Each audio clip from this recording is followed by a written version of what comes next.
Hi అండి. Welcome back to our channel సులభ వంటలు. ఈరోజు మన ఛానల్‌లో సింపుల్‌గా దోసకాయ ఎలా తయారు చేసుకోవాలో చూద్దాం. ముందుగా దీనికోసం ఈ సైజ్ దోసకాయని 2 తీసుకొని గింజలు తీసేసి ఇలా చిన్న చిన్న ముక్కలుగా కట్ చేసుకోవాలి. దోసకాయలకి చెక్కు తీయాల్సిన అవసరం లేదండి. ఇప్పుడు ఒక మిక్సింగ్ బౌల్ తీసుకొని హాఫ్ కప్ కారం, పావు కప్ ఉప్పు, పావు కప్ ఆవపిండి వేసి ఇలా బాగా మిక్స్ చేసుకోవాలి.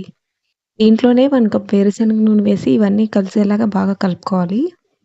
పచ్చళ్ళకి ఎప్పుడైనా వేరుశనగ నూనె గానీ, పప్పు నూనె గానీ వేసుకుంటే పచ్చడి టేస్ట్ అనేది చాలా బావుంటుందండి. అలానే ఎక్కువ రోజులు నిల్వుంటుంది.